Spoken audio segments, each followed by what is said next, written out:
Welcome back, everyone. Today we're doing something really cool. We're decoding the secret language of the world's most famous sacred buildings.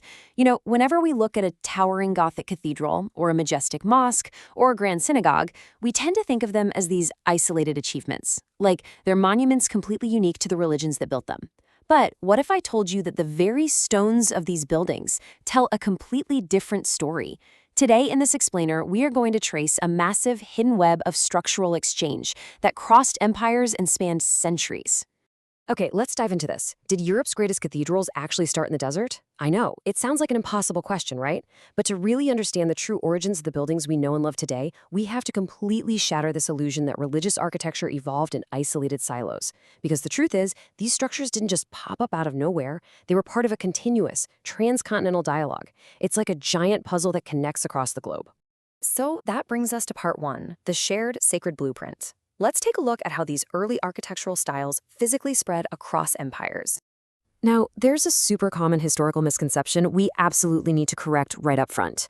A lot of people just assume that the distinct mystical architecture of Russian Orthodox churches predates the massive cathedrals of the West. But the timeline of events actually shows us the exact opposite. By 320 CE, early Christians in Rome were already adapting civic basilicas into churches. By 500 CE, Western Europe was building heavy Romanesque structures. The Russian Orthodox conversion didn't even begin until 988 CE. So the crucial takeaway here is that early Russian church architecture wasn't some ancient, isolated invention. It was a direct import from 10th century Byzantium.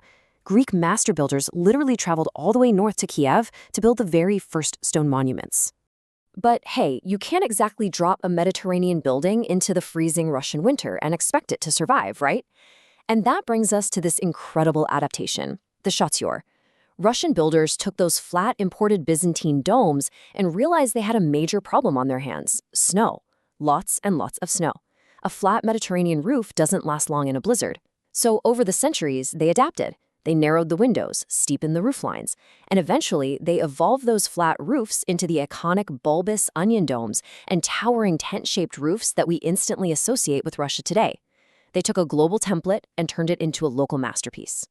Moving right along to section 2, from temple to mosque, we are shifting gears and moving from the freezing north down to the Near East to uncover the shared spatial layouts between early Judaism and early Islam. So after the destruction of the permanent Temple of Solomon in Jerusalem, Judaism underwent a massive shift. The synagogue basically emerged as a sort of sanctuary in miniature. To compensate for losing the temple, early communities created a really clear, highly oriented axis for worship. They placed a permanent raised platform, called the bema, right at the acoustic and liturgical heart of the room, facing a niche that housed the Torah scrolls. The whole shebang was designed so the entire congregation faced this one directional wall. And when you put that Jewish layout side by side with an early Islamic mosque, the structural parallels are just striking. Actually, in the Quran, the word mihrab refers to the Jewish Holy of Holies.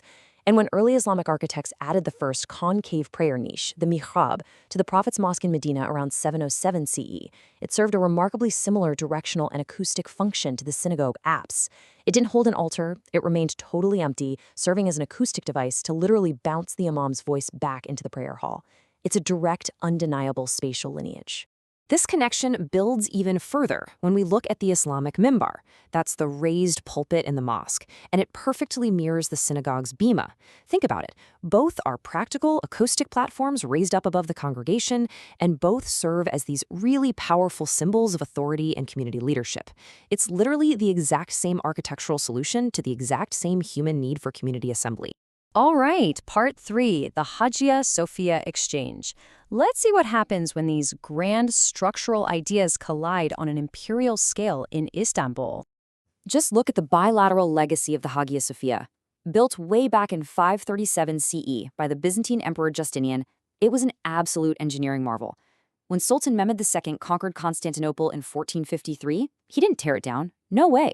He recognized its absolute genius and preserved it, making it the aesthetic standard for all future Ottoman mosques. And this sparked an incredible architectural dialogue. A century later, the brilliant Ottoman architect Mimar Sinan spent his entire life in a literal structural dialogue with this building. He adopted Justinian's central dome design but refined it, experimenting with semi-domes and flying buttresses to flood his own masterpieces, like the Suleymaniye Mosque, with incredible light and spatial harmony. Now, what's really interesting about this is that the architectural borrowing wasn't just a one-way street. It led to what experts call basilicatization. In places like Syria, early Islamic hypostyle mosques were often built right next to or even directly inside converted Christian churches. Because of this, Islamic architects adopted the Christian central nave layout. At the Great Mosque of Damascus, for instance, they introduced a wide central aisle leading straight to the mihrab. That is a direct borrowing from the Christian basilica floor plan. Which brings us to Section 4, Islamic Roots of Gothic. We are transitioning over to Western Europe, to the soaring, light-filled Gothic cathedrals. Okay, the dates on these structures, they completely rewrite architectural history. The pointed arch, which is the defining structural feature that makes towering Gothic cathedrals possible, was actually systematically perfected by Islamic engineers centuries before it ever reached France. Back in 712 CE, we see early blunt pointed arches in Jordan. By 861 CE in Egypt, the Abbasids had sharpened the center-to-span ratio, basically meaning the arch grew much taller compared to its width, to maximize the vertical load path. It wasn't until 1135 CE, hundreds of years later, that the Basilica of Saint Denis in Paris finally combined this exact Islamic geometry with ribbed vaults to kick off the Gothic Revolution. So you might be wondering, how did the math get from the desert all the way to Paris? Well, it traveled through three distinct historical highways.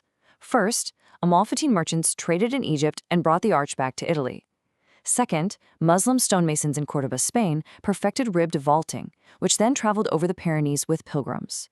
And third, returning crusaders saw the pointed arches in Jerusalem and replicated them back home, literally bringing back architectural blueprints right alongside their war stories. By shifting the lateral load vertically, this borrowed Islamic engineering allowed European builders to thin out their heavy stone walls and install the massive, breathtaking stained glass windows we marvel at today. It's a real game changer. Section 5. Empires of Architectural Fusion. Having established these deep structural cross-pollinations, let's broaden our scope and look at how these fusions shaped the epic skylines of later centuries. 96. That is the number of massive Corinthian columns wrapping around the Kazan Cathedral in St. Petersburg, Russia. When Peter the Great and his successors wanted to make their city a true window on the West, they completely turned their backs on traditional Russian designs. Emperor Paul I specifically demanded that the Kazan Cathedral be a deliberate, explicit copy of St. Peter's Basilica in Rome. Talk about a statement, a Western Catholic aesthetic planted firmly in the heart of Eastern Orthodoxy. But, literally, just on the street, you have a staggering contrast. 7,000 square meters of mosaics. That is what covers the interior of the Church of the Savior on spilled blood. Commissioned in 1883, the emperor completely rejected the Western classical designs that surrounded the church. Instead, he demanded a romantic, nationalist revival of the old 17th century Russian styles. We're talking the tent roofs and onion domes again, creating this intense architectural rebellion right in the middle of a neoclassical city. And if we take a brief tour of the European borderlands, we see this synthesis everywhere. In Russia, the Chesme Church represents the Orthodox compromise. It's a traditional Orthodox layout dressed up in a French Gothic exterior. Over in Bulgaria, the massive St. Alexander Nevsky Cathedral was designed as a neo-Byzantine monument to national liberation, yet it was built using Italian marbles, German metalwork, and Venetian mosaics. And in Slovenia, ancient hilltop monasteries show incredible layering, Baroque and Gothic Christian sanctuaries built directly on top of the demolished ruins of old Slavic pagan temples. Every single building is a layered map of shifting civic identity. This brings us to a deeply poignant climax in our explainer. In the 19th century, as Jewish communities in Central Europe were finally emancipated and allowed to build prominent public synagogues, they faced a big choice. They didn't want to copy the local Christian Gothic or Romanesque churches. So what did they do? They deliberately chose Islamic Moorish designs. They embraced horseshoe arches, minaret-like turrets, and geometric arabesques to honor the golden age of Muslim Spain. It was a beautiful, nostalgic tribute to an era where Jews, Muslims, and Christians had coexisted in peace. And this brilliantly illustrates our entire journey today. Just listen to this quote from Sir Christopher Wren, the legendary architect behind St. Paul's Cathedral in London. He said the Gothic style should more rightly be called the Saracen style. Even the greatest architects of the Western world knew the truth. They knew for sure that the soaring heights of their very own masterpieces were made possible by a bidirectional flow of engineering that crossed religious and cultural lines. Which leaves us with this final, really profound thought to ponder. If the stones of our greatest temples, mosques, and churches speak the exact same language, sharing the very same structural DNA, what does that tell us about the future of our shared human history?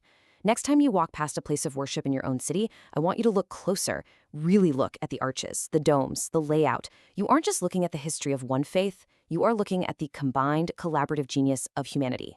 Keep exploring, keep questioning, and I'll see you in the next explainer.